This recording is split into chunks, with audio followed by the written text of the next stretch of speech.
Students, welcome back.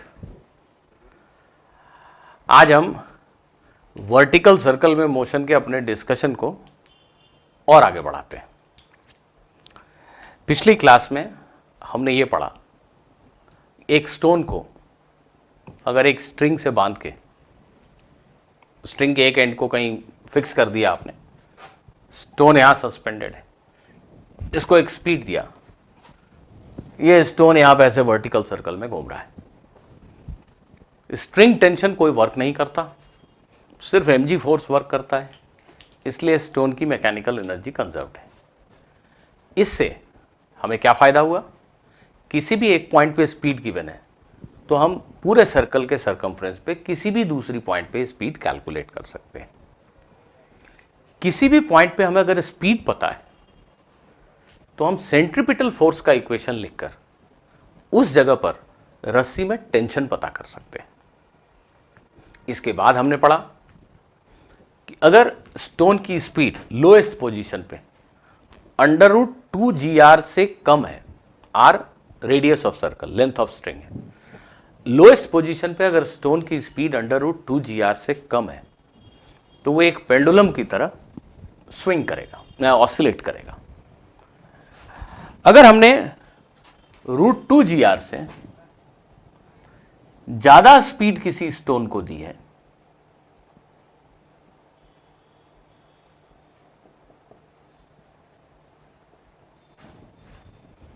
तो ये इस पॉइंट को, इसको हमने शायद बी नाम दिया था, बी पॉइंट को जरूर क्रॉस करेगा। अब इसके बाद दो तरह की संभावनाएं हैं। अगर स्पीड बहुत सफिशिएंट है तो ये सर्कल को कंप्लीट करेगा, और स्पीड कुछ कम है, अभी हम कैलकुलेट करेंगे, तो ये यहां कहीं जाकर सर्कुलर पाथ को छोड़ देगा। तो स्टूडेंट्स, हम आज यही समझेंगे कि स्टोन सर्कुलर पाथ को छोड़ेगा कब। एक बात तो तय है कि उसकी स्पीड √2gr से ज्यादा होनी चाहिए। √2gr से ज्यादा होने से ही वो बी को क्रॉस करेगा। इससे कम स्पीड होने पे वो बी तक नहीं पहुंचेगा, और इस रीजन में रस्सी में टेंशन जीरो होने के कोई चांस नहीं। रस्सी ढीली नहीं हो सकती, वेट खींच रहा है बाहर की तरफ। लेकिन इस पॉइंट के आगे देखिए, ऐसे कॉमन सेंस से देखिए, अगर स्टोन यहां पे है, उसका वेट उसको नीचे खींच रहा है। रस्सी में टेंशन तब होगा जब कोई बाहर की तरफ ऐसे खींच रहा हो। अगर बाहर की तरफ फोर्स नहीं है या कमजोर है तो इस वेट फोर्स की वजह से डेफिनेट, ऐसा मोटा मोटी सोच रहे हैं हम लोग, चांसेस हैं कि रस्सी ढीली हो जाएगी। रस्सी अगर ढीली हो गई, पहले तो ये समझो कि रस्सी अगर ढीली हो गई तो फिर पार्टिकल इस सर्कल पे नहीं है। इस बात को ठीक से समझो, लोगों को समझने में दिक्कत होती है। If the string is taught, it is under tension, तो पक्की बात है कि ये स्टोन जो है पॉइंट O से R डिस्टेंस पे है, स्ट्रिंग टेंशन में है, स्टोन यहां चल रहा है, रस्सी टाइट है। इसके आगे चले, मान लो इस पॉइंट पर रस्सी में टेंशन खत्म हो गया, for any reason, for time being let us assume रस्सी ढीली हो गई। जब रस्सी ढीली हो गई तो वो टेंशन फोर्स अप्लाई नहीं कर रही है पार्टिकल के ऊपर।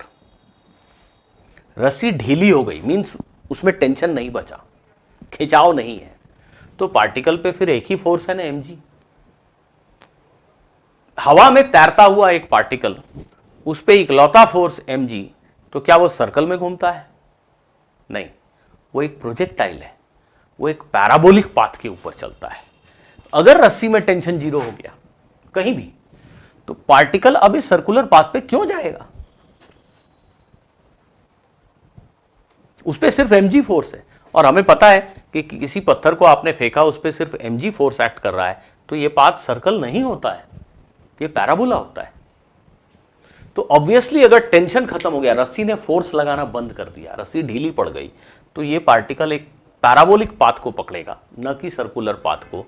ये रस्सी ढीली हो चुकी है, ये अब इस स्टोन के ऊपर कोई फोर्स अप्लाई नहीं कर रही है, स्टोन पे सिर्फ mg फोर्स एक्ट कर रहा है, और उस फोर्स के रहते तो मोशन पैराबोलिक पाथ पे होगा, राइट। तो स्टूडेंट्स, वर्टिकल सर्कल को छोड़ने की कंडीशन यह है कि रस्सी में टेंशन कहीं जीरो हो जाए। सो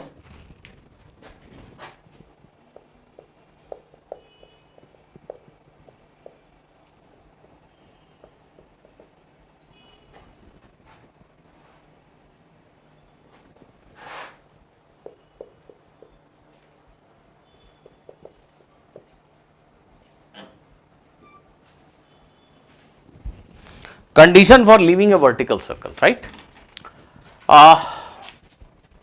The particle leaves the circular path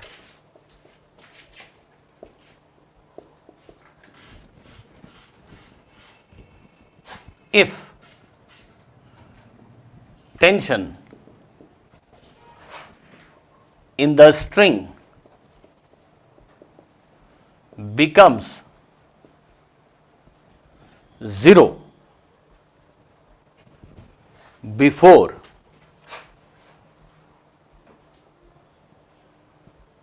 the particle reaches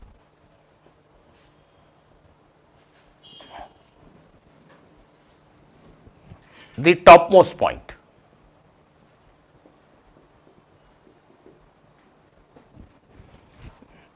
ऐसा, of course the particle has to cross point B, no doubt about it. आपने इसको ऐसी स्पीड दी है कि पार्टिकल B के आगे तो चला, डेफिनेटली B के आगे चला, नो डाउट। B के पहले तो सवाल ही नहीं उठता है ना टेंशन जीरो होने का। B के आगे चला, पर C पहुंचने के पहले यहां कहीं टेंशन जीरो हो गया। अगर ऐसा हुआ, यहां टेंशन जीरो हुआ, रस्सी ढीली पड़ गई, यहां पे पॉइंट P पे टेंशन जीरो हुआ, in that case particle will leave the circle at point P. If tension at P becomes zero, then particle will no longer follow this circular path for obvious reason. I mean, only weight force is acting on it and it will undergo a parabolic path. It will trace a parabolic path. So, particle leaves the circle somewhere, particle can leave the circle, ऐसा लिखना चाहिए, can leave the circle somewhere between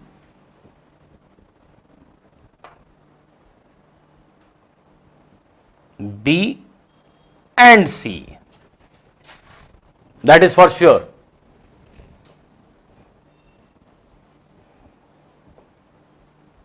B और C के बीच में कहीं छोड़ेगा, B के पहले नहीं, याद रखना।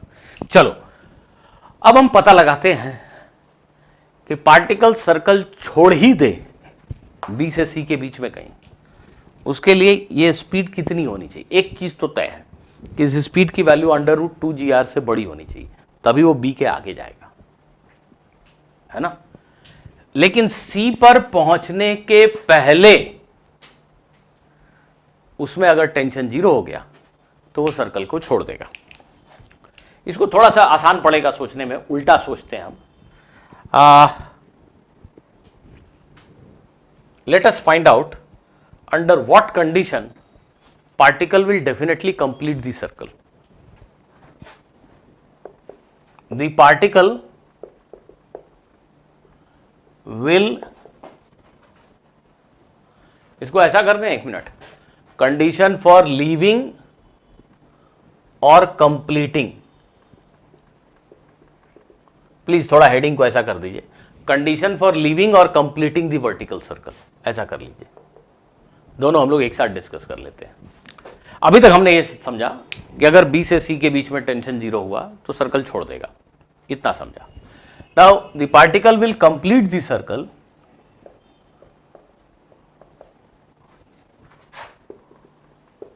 if tension at point C is greater than or equal to 0। अभी ग्रेटर देन लिखता हूं, चलो पिछली क्लास में जो पढ़ा था याद कीजिए। सबसे ज्यादा टेंशन यहां है, ठीक, और सबसे कम टेंशन यहां पे है। जब पार्टिकल पॉइंट सी पे है तो रस्सी में टेंशन सबसे कम है। TC is the minimum tension in this string. अगर हम पॉइंट सी पर देखते हैं कि टेंशन की वैल्यू 0.0001 न्यूटन है। अगर हम देखते हैं कि पॉइंट सी पर रस्सी में टेंशन 0.0001 न्यूटन है, what does it mean? It means कि बाकी हर पॉइंट पे टेंशन इससे बड़ा था। क्यों? क्योंकि यहां टेंशन सबसे कम है। यहां कहीं भी टेंशन इससे बड़ा था, मतलब रस्सी में खिंचाव था। जब रस्सी में खिंचाव है, क्यों है? पार्टिकल रस्सी को, सर्कल को छोड़ के बाहर भागना चाहता है, रस्सी ने उसको खींच के रखा है। जब तक रस्सी खींची हुई है, टेंशन में है, तो O से P की दूरी R के बराबर है। O सेंटर से पार्टिकल की दूरी R के बराबर है, वो सर्कल पे ही चल रहा है। अगर पॉइंट C पर टेंशन 0.0001 न्यूटन है, इसका मीनिंग बाकी हर जगह टेंशन इससे बड़ा है, रस्सी खींची हुई है, मींस पार्टिकल ने सर्कल पूरा किया। जो घटना यहां से यहां तक होती है, हम इसको डिस्कस इसलिए नहीं कर रहे हैं, इस हाफ सर्कल को, क्योंकि जो जो सिचुएशन आप यहां देख रहे हैं वही यहां रिपीट होती है। जो स्पीड P पे है वही स्पीड सेम हाइट पे यहां भी होगी। जितना टेंशन P पे होगा उतना ही टेंशन यहां भी होगा। तो हाफ सर्कल डिस्कस करना मतलब पूरा सर्कल डिस्कस हो गया। जो यहां हो रहा है वही यहां हो रहा है। पॉइंट C पर अगर कुछ भी टेंशन है, इसका मतलब हर जगह टेंशन है, पार्टिकल सर्कल में। पॉइंट C पर टेंशन अगर 20 न्यूटन है तो बहुत खुशी की बात है। पॉइंट C पर टेंशन 20 न्यूटन है, मतलब बाकी जगह 21, 22, 25, 28, 30, 35, 39 बहुत बड़ा है उससे टेंशन, तो डेफिनेटली सर्कल में है पार्टिकल। जब तक टेंशन है तब तक सर्कल में है। पॉइंट C पर टेंशन अगर 0.0000000000000000000001 न्यूटन है, इसका भी मतलब यह हुआ कि C पर टेंशन है, तो C के पहले हर पॉइंट पे टेंशन इससे ज्यादा ही है, पार्टिकल सर्कल में बना हुआ है। पॉइंट C पर टेंशन 0 से जस्ट बड़ा है, 0.000000000000000000 न्यूटन है, तो हम कहेंगे पार्टिकल ने सर्कल डेफिनेटली पूरा किया होगा। इसलिए मैं यहां इक्वल साइन लगा रहा हूं, क्योंकि प्रैक्टिकली अगर पॉइंट C पर टेंशन सच में इतना है तो इसको कितने न्यूटन का टेंशन कहेंगे? 0 ही बोलेंगे ना, फॉर ऑल प्रैक्टिकल पर्पसेस। उतना छोटा टेंशन तो हम मेजर भी नहीं कर पाएंगे। तो कहने का मतलब ये हुआ कि अगर पॉइंट C पर हम पाते हैं कि टेंशन 0 या उससे बड़ा है, इसका मतलब ये समझा जाएगा कि बाकी हर पॉइंट पे टेंशन 0 से बड़ा था और पार्टिकल ने डेफिनेटली सर्कल को पूरा किया होगा। तो सर्कल पूरा करने की कंडीशन ये है, tension at point C should be greater than or at least equal to 0, slightly greater than 0 होने से भी चलेगा। Very good. So let us calculate what should be our projection speed u so that tension at point C is greater than or equal to 0. Let us calculate that. उसके पहले students हम लोग ऐसा कर लेते हैं, पॉइंट C पर कितनी स्पीड होने से टेंशन 0 से बड़ा है, पहले यही समझ लेते हैं। पॉइंट C पर ध्यान दीजिए अपना, हाँ, ये स्पीड है VC। इस पार्टिकल पे फोर्स लग रहा है टेंशन एंड mg। ये पार्टिकल सर्कल में घूम रहा है, लेट अस से सर्कल में घूम रहा है, सर्कल को पूरा करता है ये, मान लो। तो TC plus mg must be equal to mvc square by r, है ना। Net force toward centre is equal to mv square by r। So tension at point C is mvc square by r minus mg, ऐसा।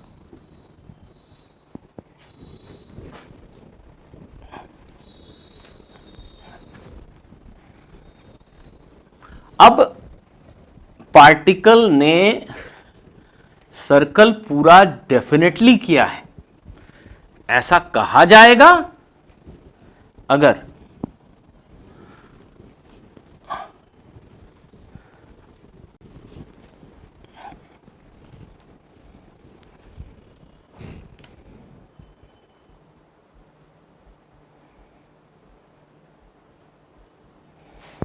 Particle ने point सी पर tension बस circle पूरा किया ऐसा कहा जाएगा जब पॉइंट सी पर जो टेंशन है वो ग्रेटर देन और इक्वल टू 0 है. So T C is greater than और equal to 0 means this number is greater than और equal to 0.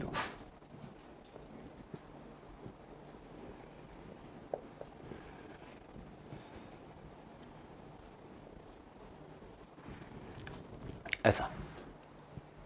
So this means VC is greater than और equal to √GR.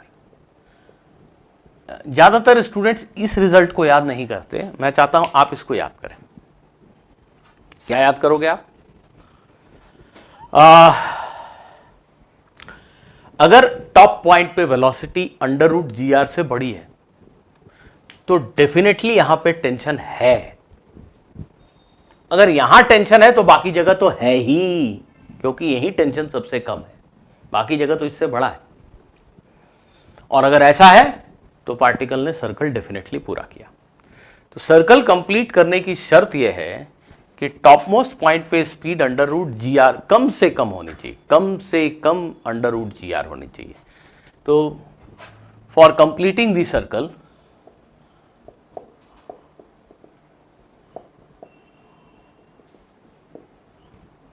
VC minimum is √GR. VC minimum is √GR.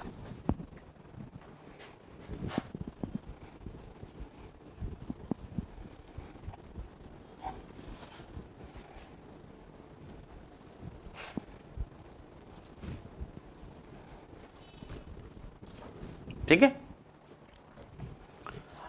अब question में ये पूछा गया है कि U की मिनिमम वैल्यू बताओ जिससे ये सर्कल पूरा हो जाए. यहां पे मिनिमम स्पीड कितनी होनी चाहिए सर्कल पूरा होने के लिए? इतनी. टॉप पॉइंट पे स्पीड इतनी हो, इसके लिए U कितना होना चाहिए? ये कैसे निकालेंगे? एनर्जी कंजर्वेशन से. इस पूरे सर्कल में कहीं भी एक जगह स्पीड पता है, दूसरी जगह स्पीड निकालनी है, एनर्जी कंजर्वेशन. तो मान लो कि टॉप पॉइंट पे स्पीड इतनी है, जस्ट मिनिमम स्पीड सर्कल पूरा करने के लिए. अगर टॉप पॉइंट पे स्पीड इतनी है तो U कितना है? करस्पॉन्डिंग वैल्यू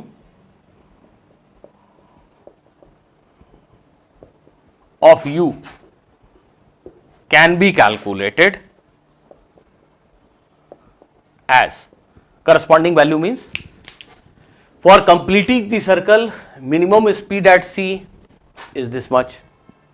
C पर स्पीड इतना हो, इसके लिए corresponding to this U की वैल्यू कितनी होनी चाहिए? तो बेटा एनर्जी कंजर्वेशन लगा रहा हूं मैं.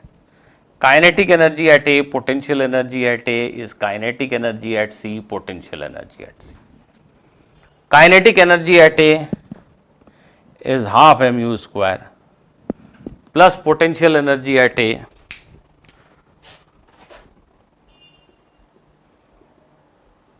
ये 0 है, ये रेफरेंस लेवल, ये reference level. Potential energy at A 0 मान लेते हैं, reference level. Kinetic energy at C half mgr, half mv square. यहां की स्पीड कितनी है? √GR उसका square plus potential energy mgh, h कितना है? 2r. C पर पोटेंशियल एनर्जी, C पर काइनेटिक एनर्जी, A पर पोटेंशियल एनर्जी, A पर काइनेटिक एनर्जी. ये सिंप्लीफाई करने से आपको U मिल गया. खुद से कर लीजिए. √5GR विच मीन्स अगर आप इतनी स्पीड से यहां पत्थर को फेंकोगे तो टॉप पॉइंट पे स्पीड इतनी होगी, the particle will just manage to complete the circle.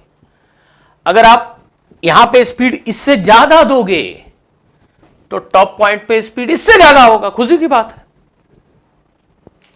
Circle को जस्ट पूरा करने के लिए यहां स्पीड इतनी होनी चाहिए, स्पीड इससे बड़ी है तो खुशी की बात है। इतनी मिनिमम स्पीड यहां हो, इसके लिए u की वैल्यू कम से कम इतनी होनी चाहिए। u इतना तो यहां की स्पीड इतनी, u इससे बड़ा तो v बड़ी, टॉप पॉइंट पे स्पीड बड़ी।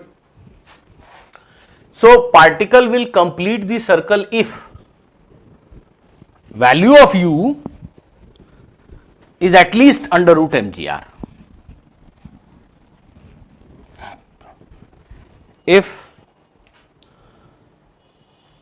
u is under root 5gr or greater than that. Students मैं फिर से चिल्ला रहा हूं, सुनिए।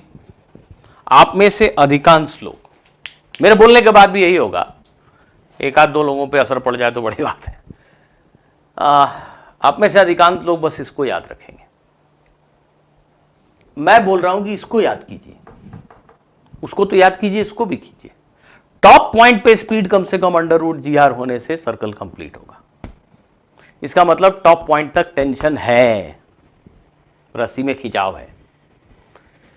Particle will complete the circle if speed at lowest point is greater than under root 5gr. Okay, done. Now what is condition for leaving the circle?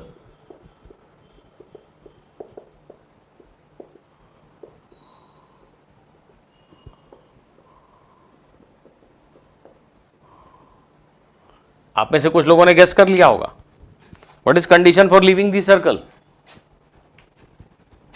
Proper condition for leaving the circle is that projection speed at the lowest point should be greater than under root 2gr and less than under root 5gr. Why? Because if your speed is greater than under root 2gr, then only particle will cross point B. And if it is less than under root 5gr, it means कम से कम under root 5gr होने से tension हर जगह बना रहेगा। उससे कम दिया तो इधर ही कहीं बीच रास्ते में रस्सी में टेंशन जीरो हो जाएगा, पार्टिकल सर्कुलर पाथ को छोड़ देगा, उसके बाद वो एक पैराबोलिक ट्रैजेक्टरी पे चलेगा। रस्सी का टेंशन है ही नहीं, mg फोर्स है, प्रोजेक्टाइल मोशन होगा ना भाई, वो एक प्रोजेक्टाइल की तरह चलेगा। रस्सी का कोई कंट्रोल नहीं है पार्टिकल पे। आई hope you have understood this. Okay, let me give you one example. I will do it for you.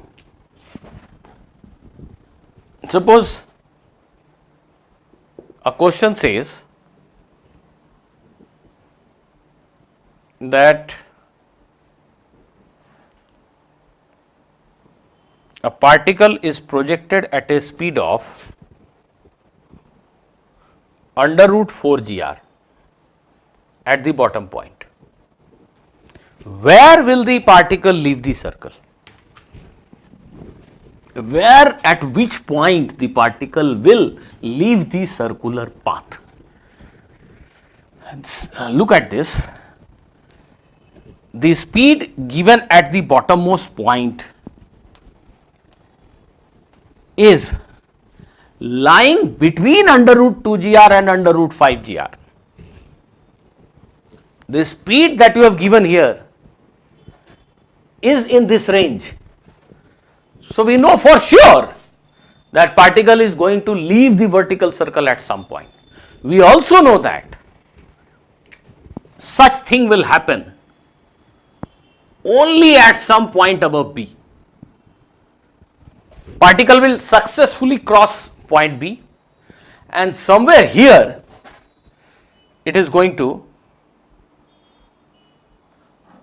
leave the circle. So students, let us assume that at point P, particle leaves the circular path. What I am saying is, particle is on circular path, circular path, circular path, circular path till point P, and after P it will move on a parabolic path. The string will get loosened and it will have no control on the motion of the particle. It will not be applying any tension force on the particle. So, at which point the particle will lose will leave the circular path? That is our question. Let us say particle leaves the circular path at point P. Point P की position को define करने के लिए हम ये angle define कर सकते हैं. हम ऐसे बोल सकते हैं कि let us say particle leave circular path at point P का position it is given by this angle theta, या इस एंगल को थीटा मान लो, any one will do. So let the particle leave, question जरूर लिख लीजिएगा, यहां पे मैंने नहीं लिखा. Question: at which point particle will leave the circle? At which point P particle will leave the circle? So let the particle leave the circle at point P as shown. Right? Let the particle leave the circle at point P as shown in this figure.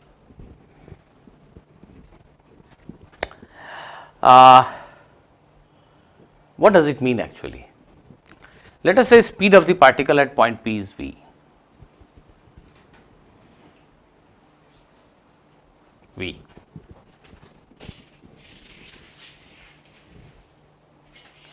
It leaves the circle at point P means tension in the particle becomes 0 at point P. Tension in the string becomes 0 at P. So this implies that tension at P is 0. देखो हो क्या रहा है, lowest position पे tension सबसे ज्यादा होती है. जैसे ऊपर चले टेंशन घट रहा है 1 newton, 0.5 newton, 0.2 newton, 0.5 newton, 0.05 newton, 0.00001 newton, 0.0000001 newton, ये जीरो. इस पॉइंट पे टेंशन हो गया zero. Tension is decreasing decreasing decreasing, उस पॉइंट पे टेंशन हो गया zero. Beyond that the string has no control on the particle. Only mg force will be acting on it. String is loose. So tension at point P becomes 0. What can we infer from that? Tension at point P is 0. What conclusion can we draw from that? Please look at the diagram. अगर आपने अभी तक गौर किया हो तो vertical circle में motion, इस पूरे डिस्कशन में दो चीजें सबसे इंपॉर्टेंट दिख रही हैं अपने को. एक एनर्जी कंजर्वेशन और एक सेंट्रीपिटल फोर्स का इक्वेशन. तो सेंट्रीपिटल फोर्स के इक्वेशन पे पहले जाते हैं. ठीक है, ये mg फोर्स है, टेंशन तो 0 है, हम बोल रहे हैं रस्सी में टेंशन इस पॉइंट पे 0 हो गया. इसके ठीक पहले तक टेंशन था 0.00000000001 न्यूटन था, यहां ये 0 हो गया. जस्ट P तक सर्कल में है पार्टिकल, P के बाद सर्कल में नहीं, P तक सर्कल में है. ठीक से सुनो इस स्टेटमेंट को. पॉइंट P तक पार्टिकल सर्कल में, जस्ट बियॉन्ड P नहीं है. P के ठीक पहले तक सर्कल में, ऐसा बोलना और अच्छा है. P के ठीक पहले 0.00000000001 न्यूटन टेंशन है, मतलब सर्कल में. जस्ट बियॉन्ड P टेंशन नहीं है, पार्टिकल सर्कल में नहीं है. तो इस लोकेशन पे टेंशन जस्ट 0 हुआ. अभी तक पार्टिकल सर्कल में, इसके बाद सर्कल में नहीं है. तो प्लीज ध्यान दो, tension at point P is 0. mg का कंपोनेंट इधर mg cos थीटा, ये theta mg cos theta. So mg cos theta is equal to mv square by r. mg cos theta is equal to mv square by r. So dear students, this v becomes equal to gr cos theta root. ये equation समझ में आया ना कैसे लिखा मैंने? Centre की तरफ टोटल फोर्स कितना है? mg cos theta. mg का एक कंपोनेंट इधर भी है टेंजेंट के लॉन्ग, उसका कोई यूज नहीं है अभी मेरे लिए, छोड़ दिया. mg का कंपोनेंट सर्कल के सेंटर की तरफ mg cos थीटा. टेंशन है नहीं, खत्म हुआ, अभी टेंशन खत्म हुआ. तो mg cos theta is equal to net centripetal force, that must be equal to mv square by r. So this gives v is equal to under root gr cos theta. So speed of the particle is under root gr cos theta at point P. If particle has left the circle at point P, if tension has become 0 at point P, then this is the value of speed at point P. क्या पूछा हमसे? u under root 4gr है, तो बताओ किस angle theta पे circle छोड़ देगा, है ना? u गिवन है. अब u और v को रिलेट करने के लिए, v देखो थीटा के टर्म्स में है, मतलब बेसिकली u और थीटा को रिलेट करने के लिए हमें यहां और यहां के बीच में एनर्जी कंजर्वेशन लगाना चाहिए. दो ही तो इक्वेशन होते हैं, centripetal force, energy. So energy conservation. Energy conservation जब मैं बोलता हूं तो it is law of conservation of mechanical energy. Actually energy conservation is a very broad thing. We are not interested in energy conservation right now. We are just interested in law of conservation of mechanical energy. So mechanical energy remains conserved, and I can write again, take this as reference level. Take point A as reference level. So kinetic energy at P, potential energy at P, kinetic energy at A, potential energy at A. Kinetic energy at P, potential energy at P is kinetic energy at A plus potential energy at A. So kinetic energy at P is half mv square. Potential energy at P is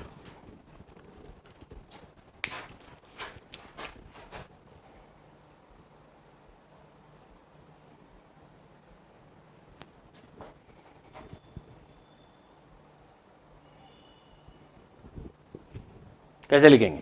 यहाँ 0, P पर potential energy mgh, ये R, ध्यान से देखो जरा, खुद से drawing को देखो, तुम्हें दिख जाएगा कि ये R cos थीटा है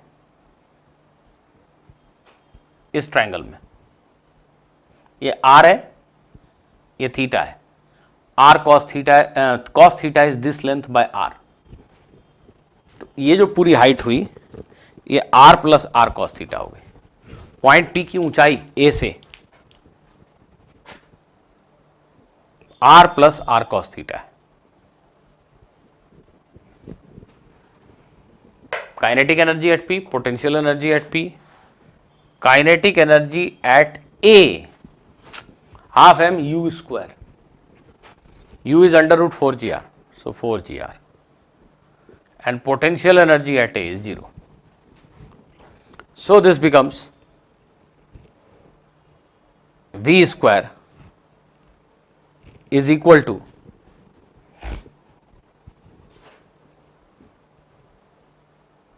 4 mgr, 2 से मल्टीप्लाई कर दिया और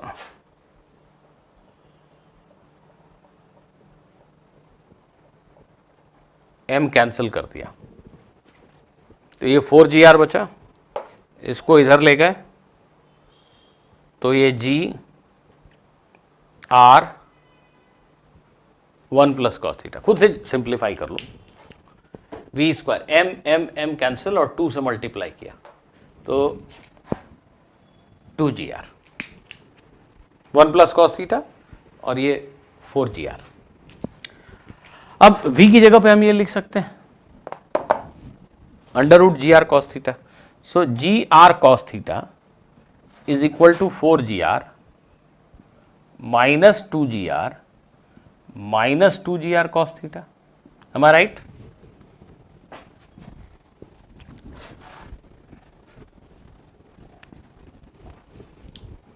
तो बेटा ये इसको इधर किया तो 3gr cos theta. In fact gr cancel कर दो. 3 cos theta this plus this is equal to 2. खुद से करो सिंप्लीफाई. cos theta is 2/3. तो theta is equal to cos inverse 2/3. अगर आपने अंडर रूट 4gr स्पीड दी है, पक्की बात है कि इस पोजीशन पे where theta is cos inverse 2/3, इस पोजीशन पे रस्सी में टेंशन 0 हो जाएगा और उसके बाद पार्टिकल सर्कल में नहीं रहेगा, वो एक पैराबोलिक ट्रैजेक्टरी के ऊपर चलेगा। ये पक्की बात है।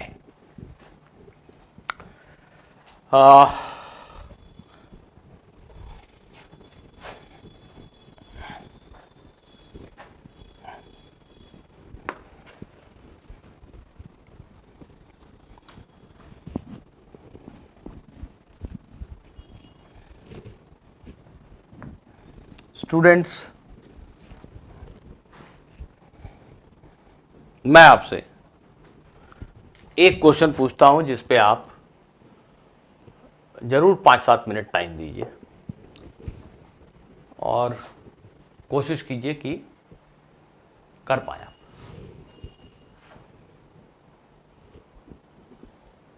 बड़ा ही फेमस क्वेश्चन है, क्लासिकल क्वेश्चन है, बहुत पुराने समय से टेक्स्ट बुक्स में है। जब मैं आपके जैसा था उस समय से इस क्वेश्चन को देख रहा हूं, तो प्लीज इसको आप ट्राई कीजिए। This a smooth track,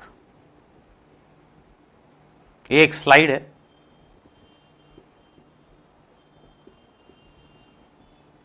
smooth track.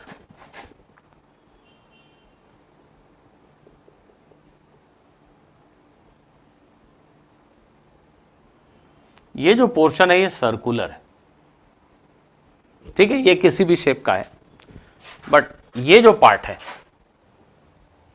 इसको मैं ऐसा मार्क कर देता हूं, A B C D. A B C D is circular,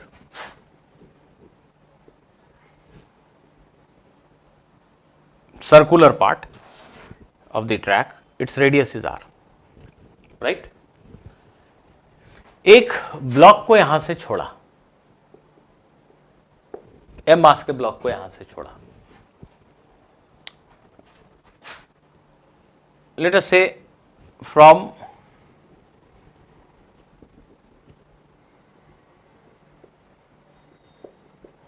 a height h above lowest position A. एक छोटे से ब्लॉक को यहां से छोड़ा, the block slides down, goes around this loop and it is able to complete the circle. It is able to complete the circle में ज्यादातर लोग ऐसे सोचने लगते हैं कि इसके बाद क्या होगा। ये सब नहीं पूछ रहा हूं आपसे। ये पार्टिकल ऐसा गया और सी को क्रॉस कर गया, ठीक है, इसके बाद सी को क्रॉस कर गया तो हम कहते हैं it has completed the circle. अगर ये पूरा सर्कुलर ट्रैक होगा तो ये सर्कल में पूरे में घूम जाएगा।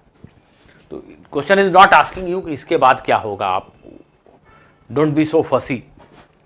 What is being asked, answer that, try to understand the भावना ऑफ क्वेश्चन। भावना इज कि यहां से पार्टिकल को छोड़ा and it manages to go beyond point C, it does not leave the circular track here.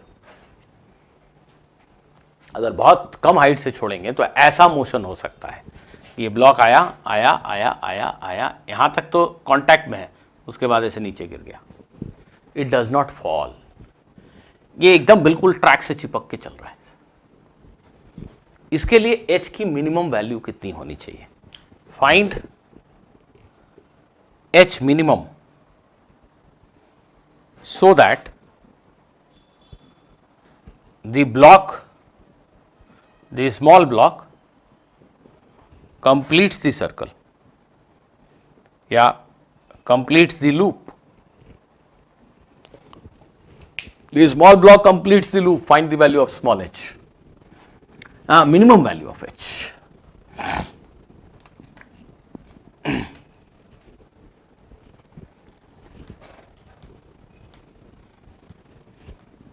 Pause the video.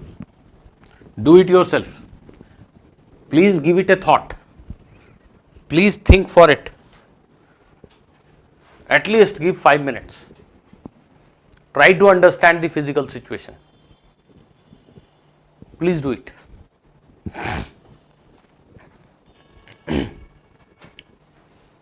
देखो, जैसे हमारे पिछले डिस्कशन में रस्सी का टेंशन था वही काम टेंशन का काम यहां पे नॉर्मल रिएक्शन कर रहा है। जब ये ब्लॉक इस लूप के कांटेक्ट में, इस ट्रैक के कांटेक्ट में है, तो ट्रैक इसके ऊपर एक नॉर्मल रिएक्शन फोर्स अप्लाई कर रहा है। जैसे इस स्ट्रिंग टाइड स्टोन पर एक टेंशन लगता था, वैसे ही नॉर्मल रिएक्शन है, बिल्कुल वैसे ही। जब स्टोन यहां था तो टेंशन यहां था, जब ये ब्लॉक यहां है तो इस पर नॉर्मल रिएक्शन ऐसा है। ये अगर ट्रैक सर्कुलर है तो नॉर्मल रिएक्शन रेडियल डायरेक्शन में, अलोंग द रेडियस लग रहा है। जैसे रस्सी में टेंशन 0 हुआ तो हम कहते हैं पार्टिकल ने सर्कल को छोड़ दिया। और ये बात तो हम और भी ज्यादा अच्छे से जानते हैं कि अगर दो ऑब्जेक्ट के बीच नॉर्मल रिएक्शन नहीं है तो दोनों कांटेक्ट में नहीं है, बिल्कुल सेम मोशन है, सिर्फ सारा एनालिसिस सेम है, सिर्फ टी की जगह एन लिख दो। जो काम यहां टेंशन कर रहा था वही नॉर्मल रिएक्शन कर रहा है। अगर नॉर्मल रिएक्शन है अभी भी है, घटता जाएगा, लेकिन है 1 newton, 0.5 Newton, 0.02 Newton, 0.001 Newton, normal reaction है, मतलब ब्लॉक ट्रैक से चिपका हुआ है, तब तो नॉर्मल रिएक्शन है।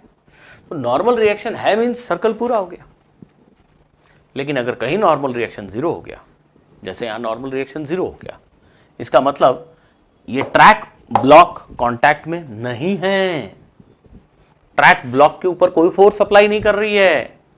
जब नॉर्मल रिएक्शन नहीं है तो ट्रैक ब्लॉक के ऊपर कोई फोर्स अप्लाई नहीं कर रही है, तो फिर ब्लॉक सर्कल पे क्यों चलेगा? अगर नॉर्मल रिएक्शन खत्म हो गया, घटता यहां 0 हो गया, तो ब्लॉक पे एक ही फोर्स है mg, तो वो पैराबोलिक पाथ पे चलेगा ना, फिर क्यों सर्कल में घूमेगा वो? उसके बाद वो एक प्रोजेक्टाइल की तरह ऐसे गिर जाएगा। तो सर्कल कंप्लीट करने की शर्त वही है जो अभी आपने पढ़ी थी। क्वेश्चन फिजिकली देखने में अलग है, लेकिन क्वेश्चन इसेंशियली वही है। जो रस्सी का टेंशन यहां कर रहा था वही नॉर्मल रिएक्शन का रोल है यहां पे, there is no other difference. So in this question also, particle will manage to complete the circle if its speed at point A happens to be greater than or at least equal to under root 5gr. So particle या block completes the circle if u is greater than or equal to 5gr, root 5gr.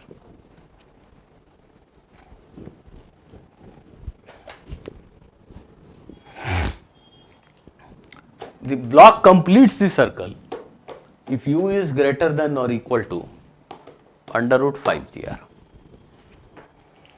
So u की value under root 5gr या उससे बड़ी हो, इसके लिए h कितना होना चाहिए? तो ऑब्वियसली आप इतना तो समझने लगे आप कि जितनी ज़्यादा हाइट से ब्लॉक को छोड़ेंगे, नीचे पहुंचकर उसकी स्पीड उतनी ज़्यादा होगी। अगर बहुत कम हाइट से छोड़ेंगे तो यहाँ पहुंचकर इसकी स्पीड इससे कम होगी, तो सर्कल पूरा नहीं होगा। सर्कल पूरा होने के लिए जरूरी है कि यहाँ स्पीड कम से कम अंडर रूट 5gr हो। इसलिए इस पॉइंट का नाम क्या दे दूं मैं अब? डी दे देता हूं। चलो डी और ए के बीच में एनर्जी कंजर्वेशन लगाएंगे, मैकेनिकल एनर्जी कंजर्वेशन। ऐसा लिख रहा हूं मैं, kinetic energy at D, potential energy at D, kinetic A, potential A. D पर kinetic energy 0, potential energy mgh, A reference level है, ए रेफरेंस लेवल आप कहीं भी मान सकते हैं, यहां भी मान सकते हैं, यहां भी मान सकते हैं, आपकी इच्छा, कोई फर्क नहीं पड़ता। लिखने में आसान होता है, माइनस निगेटिव पोटेंशियल एनर्जी नहीं लिखनी पड़ती अगर लोएस्ट पोजीशन पे मानो, अच्छा है लोएस्ट पोजीशन पे मानो।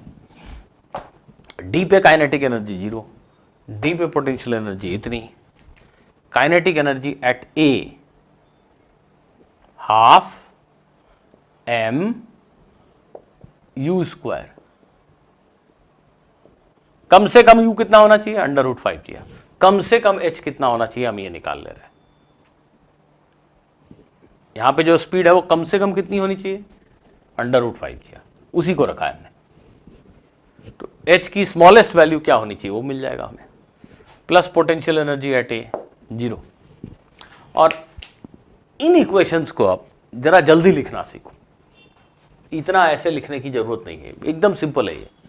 ब्लॉक के पास यहां सिर्फ पोटेंशियल एनर्जी थी, ये सारी पोटेंशियल एनर्जी यहां पहुंचकर काइनेटिक एनर्जी बन गई।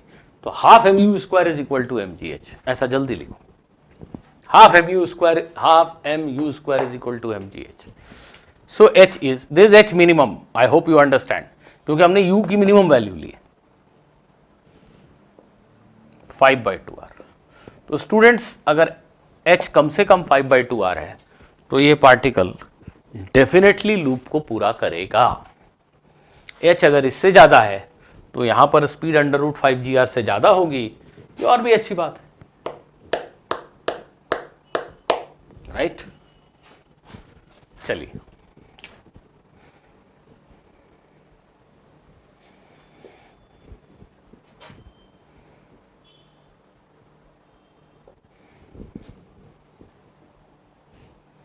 एक और सवाल पूछता हूं। सपोज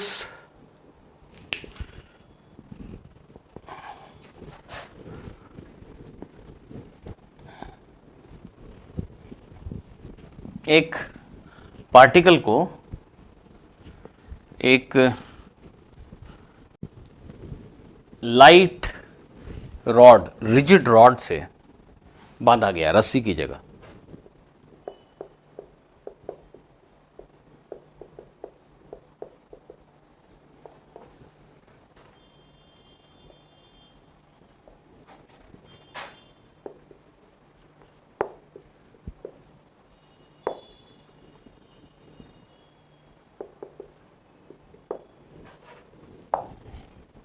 ऐसा प्लीज देखिएगा,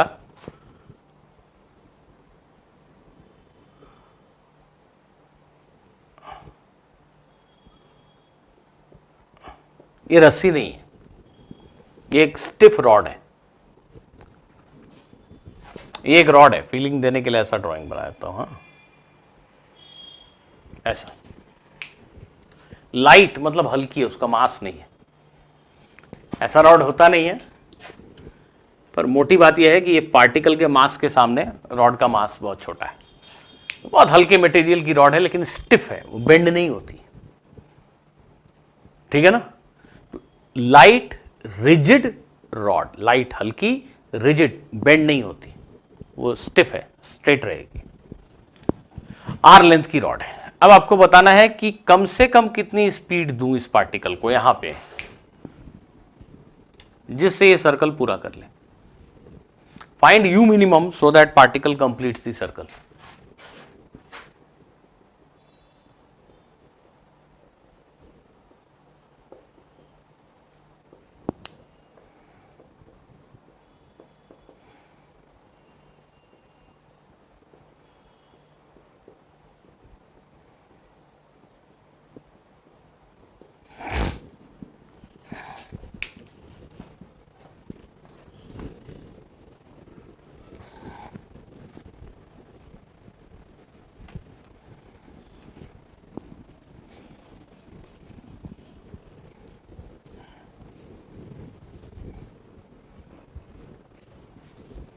बताइए, आप ही से पूछा है, करके बताइए।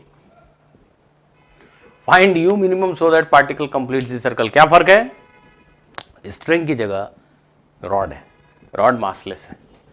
हाँ, रॉड में अगर मास होता तो क्या होता, ये हम ये भी क्वेश्चन करेंगे, पर कुछ चैप्टर आगे जाकर, रोटेशनल मोशन के चैप्टर में।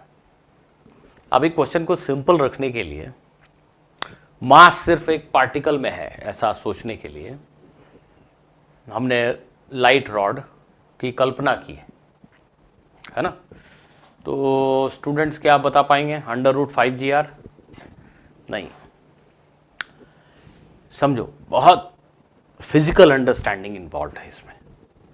ये क्वेश्चन ना तो मैथमेटिकली टफ है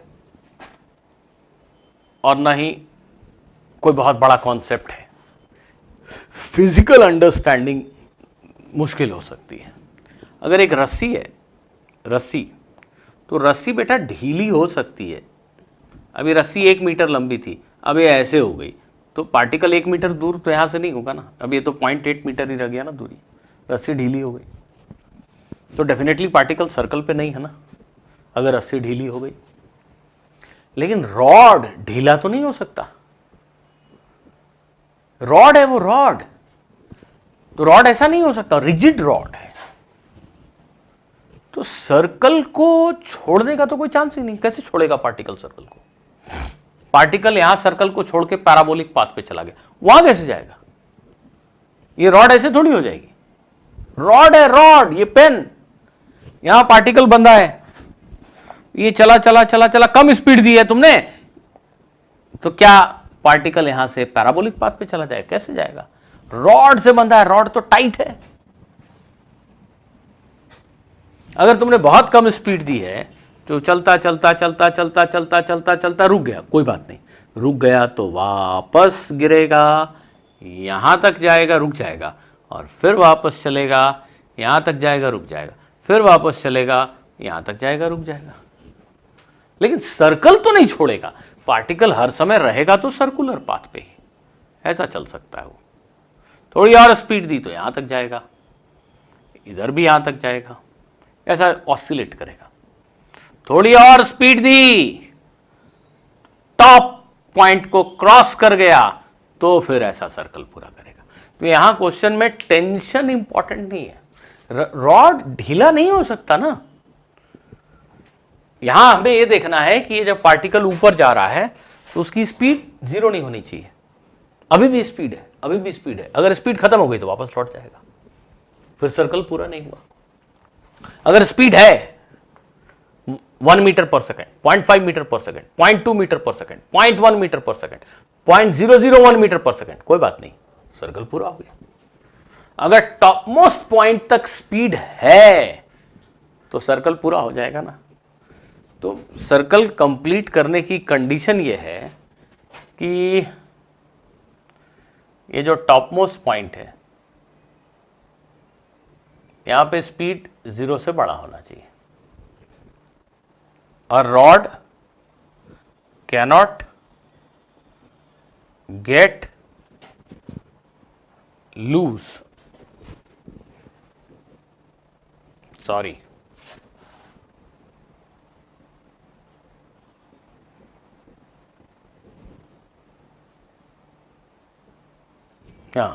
rod cannot get loose.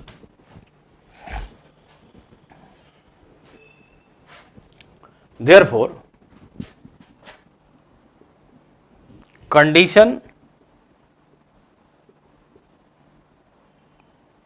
for the particle to complete the circle is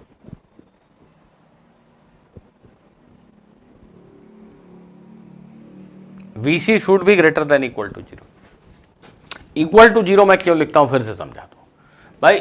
यहां पे अगर स्पीड 0.00000000000001 मिलीमीटर पर सेकेंड है तो भी ये सर्कल पूरा हो गया, तो उस स्पीड को प्रैक्टिकली 0 ही बोलते हैं।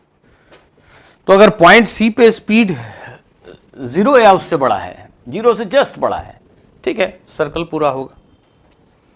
तो यहां स्पीड 0 से जस्ट बड़ी होनी चाहिए, बस स्पीड खत्म नहीं होनी चाहिए, टेंशन का कोई रोल नहीं। अब ए और सी के बीच में एनर्जी कंजर्वेशन लगाइए, जिससे आप ये कैलकुलेट कर सकें कि यहां स्पीड 0 होने के लिए यहां कितनी होनी चाहिए। So energy conservation between point A and C, K A U A K C U C, kinetic energy at A half mu², potential energy at A 0, यहीं पे रेफरेंस लेवल पहले जैसा। हम चाहते हैं कि सी पे जस्ट पहुंच के रुक जाए, ठीक है, और पोटेंशियल एनर्जी mg/r। सी पे जस्ट पहुंच के रुक जाए, मीन्स सी पे, बल्कि ऐसा लिख लो, चलो ऐसा लिखो, काइनेटिक एनर्जी एट सी को kc लिखो, ऐसा you can do it like this also. So kc will be equal to half mu² minus 2 mgr। ठीक, for completing the circle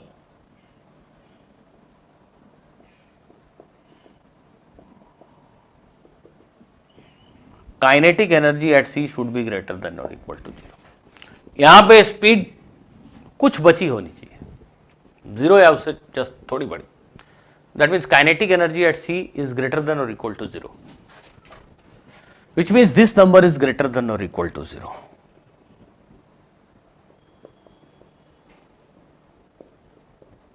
Which means u is greater than or equal to under root 2gr, 4gr, sorry. तो अगर आपने speed under root 4gr भी दे दी तो circle पूरा हो जाएगा, जबकि रस्सी से बंधी पार्टिकल के लिए जरूरी है कि अंडर रूट 5gr स्पीड दे। अंडर रूट 4gr स्पीड देने से रस्सी यहां कहीं जाते जाते ढीली हो जाती है और पार्टिकल चल तो रहा होता है, लेकिन अब वो पैराबोलिक पाथ पे चलने लगता है। लेकिन रॉड के साथ अगर जरा भी स्पीड है तो पार्टिकल ऊपर जा रहा है, जस्ट सी को क्रॉस कर गया, मीन सर्कल पूरा हो गया। So there is difference between a rod and a string.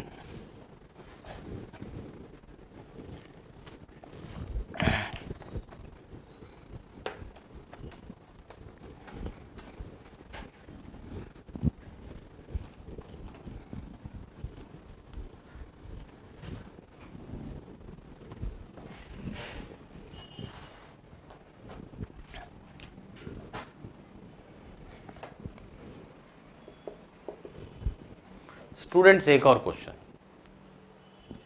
ठीक है? आई होप कि आपको ये क्वेश्चन अच्छे लग रहे हैं, नहीं लग रहा है अच्छे? एक और क्वेश्चन,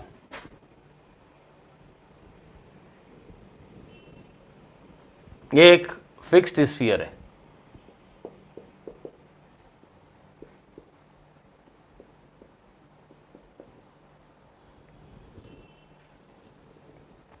टॉप मोस्ट पॉइंट यहां एक ब्लॉक है, ठीक है? फिक्स्ड स्फीयर है, बड़ा बॉल है, उसके टॉप मोस्ट पॉइंट पे एक छोटा सा पार्टिकल है, छोटा ब्लॉक है।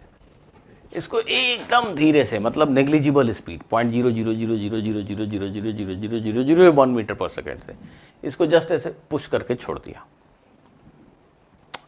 The block is pushed gently and it starts moving along the spherical circular path. ये ब्लॉक ऐसा सर्कल पे चल रहा है, चल रहा है, चल रहा है, चल रहा है, चल रहा है, चल रहा है। एक पर्टिकुलर एंगल पे आने के बाद ये साहब इस स्फीयर को छोड़ देते हैं, सर्कुलर पाथ को छोड़ सकते हैं। स्फीयर की जगह सिलेंडर भी हो सकता है, ब्लॉक तो सर्कल पे चल रहा है। इस पॉइंट पर आने के बाद, ये डेली लाइफ एक्सपीरियंस है, आई होप कि कई बार आपने ऐसा एक्सपीरियंस किया होगा। ये ब्लॉक यहाँ से फिसला फिसला फिसला फिसला फिसला और इसके बाद एक ऐसा गिर गया, ये पैराबोलिक पाथ पे। जैसे ही स्फीयर को छोड़ा उसके बाद उस पर एक ही फोर्स है mg, तो प्रोजेक्टाइल हो गया ना भाई। आपको बताना है किस पॉइंट P पर ब्लॉक स्फीयर को छोड़ देगा, मतलब किस एंगल थीटा पे ब्लॉक स्फीयर को छोड़ देगा। Block is pushed gently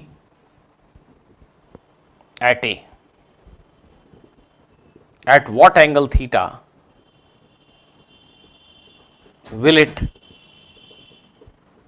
leave the sphere?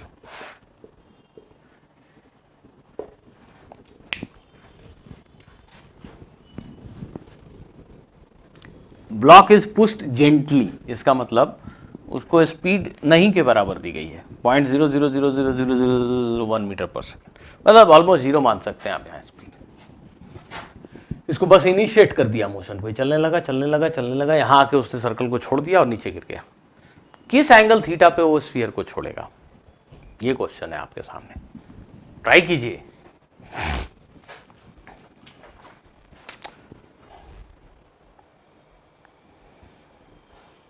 Students, आप गलतियां कर सकते हैं, लेकिन इन क्वेश्चंस को अगर आप, इनफैक्ट पूरे मैकेनिक्स में आप क्वेश्चंस को अगर अटेम्प्ट करते हो तो अटेम्प्ट ही अपने आप में आनंददायक है भाई। गलतियां तो करोगे ही, बिना गलती के तो कोई नहीं सीखता। उससे डरो मत, मेरा एक बार में आंसर नहीं आता, किसी का नहीं आता। फिर से करो, फिर से देखो कहां गलती की, फिर से कुछ सोचो कि कुछ गड़बड़ किया क्या। 5 बार सोच के भी अगर एक क्वेश्चन कर लिया, 1 घंटे में भी अगर एक क्वेश्चन खुद से कर लिया तो 50 क्वेश्चन के बराबर है। और सिर्फ मुझे सुनते रहे और ये सोचते रहे कि सर पता नहीं कैसे कैसे क्वेश्चन कैसे कैसे बना देते हैं, उससे आपको नहीं आएगा। सर रिसर्च करके क्वेश्चन नहीं लाते, ये मोरलेस एक स्टैंडर्ड। तो students, we will complete this discussion on motion in vertical circle by next class. Till then, good bye. पर में कैसे आ जाएगा? आपको कई बार करना पड़ेगा। एक बार करोगे, फिर 1 महीने बाद पूछूंगा नहीं कर पाओगे, फिर करो रिपीटेडली, सोच सोच के। हर बार जब करोगे तो एक नई चीज सीखने को मिलेगी। सेम क्वेश्चन को रिपीट करोगे तो भी नई बातें सीखोगे, टेक माय वर्ड। पर खुद अटेम्प्ट करना बेहद जरूरी है, उसी से सीखोगे। डरो मत, बहुत टाइम है। देखो, मान लिया पॉइंट पी पे पार्टिकल स्फीयर को छोड़ता है। स्फीयर को छोड़ने का मतलब क्या है? स्फीयर इस पार्टिकल पे एक नॉर्मल रिएक्शन लगा रहा है। ये नॉर्मल रिएक्शन था, जीरो हो गया। कांटेक्ट छूटने का मतलब ही है कि स्फीयर ने पार्टिकल पे फोर्स लगाना बंद कर दिया, नॉर्मल रिएक्शन जीरो हो गया। उसके बाद सिर्फ mg फोर्स है उस पे, प्रोजेक्टाइल की तरह चलेगा। तो नॉर्मल रिएक्शन जिस पॉइंट पे जीरो हुआ वहीं तो कांटेक्ट छूटा।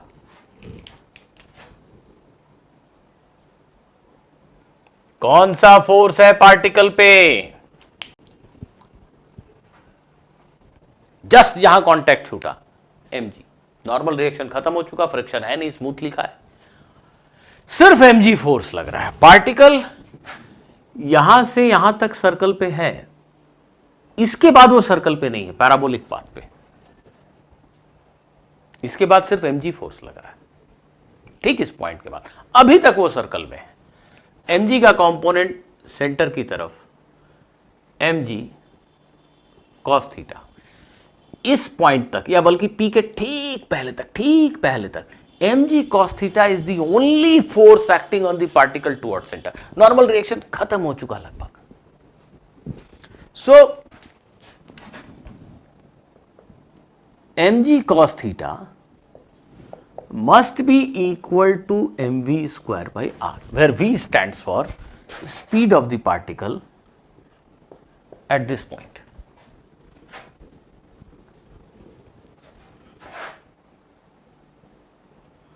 Speed of the particle at this point.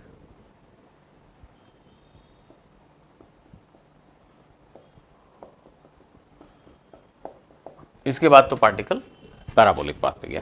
ठीक जिस पॉइंट पे कांटेक्ट छूटा, पॉइंट पी पर, वहां पार्टिकल की स्पीड v है। तो बेटा, this is our first equation. Now apply energy conservation between A and P. A और पी के बीच में energy conservation. Kinetic energy at P, potential energy at P, kinetic energy at A, potential energy at ए।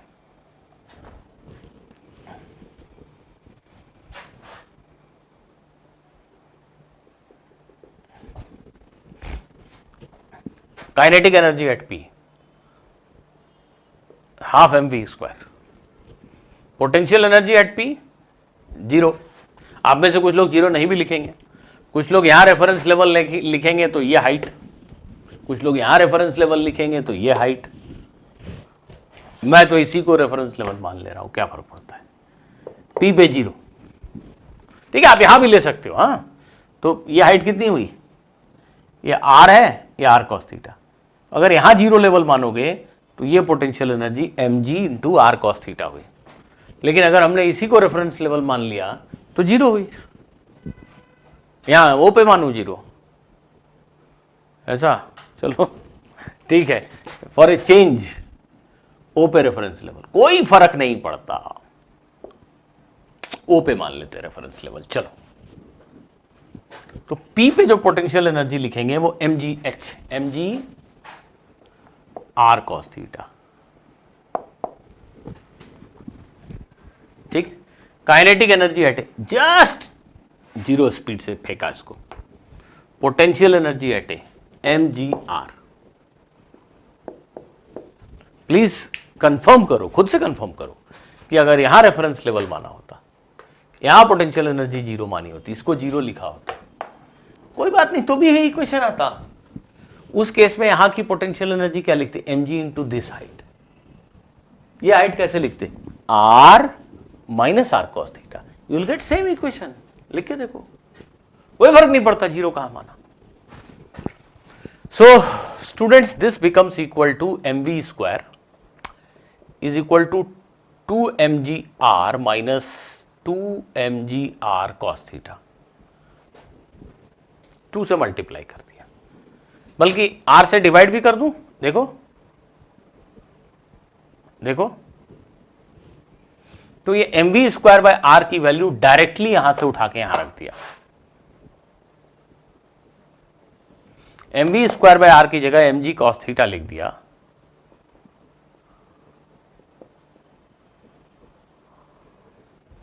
इसको simplify किया तो cos theta is 2/3।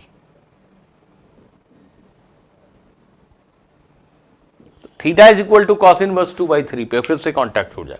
अभी थोड़ी देर पहले किसी और क्वेश्चन में यही आंसर आया था। आप दोनों में सेम आंसर क्यों आ रहा है, एक बार हो सके तो 10 मिनट बैठ के सोचो, कुछ दिखेगा, कुछ समझ में आएगा। सोचो, कुछ सोचो, क्यों सेम आंसर आ रहा है। You will be able to make some sense out of it. So इतना एंगल टर्न होने के बाद the particle will leave the circular path, that means it will fall off the sphere. This is what we learn.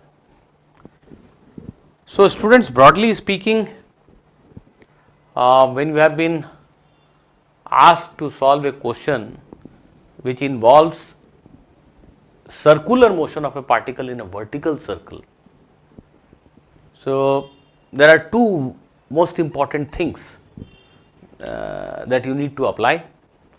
One is law of conservation of mechanical energy, and the other one is equation for centripetal force.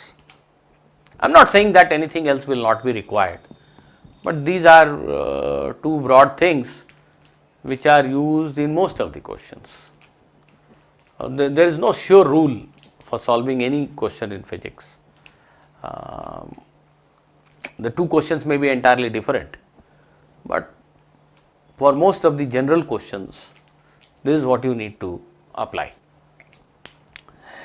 Students, with this we will end our today's session. Thank you.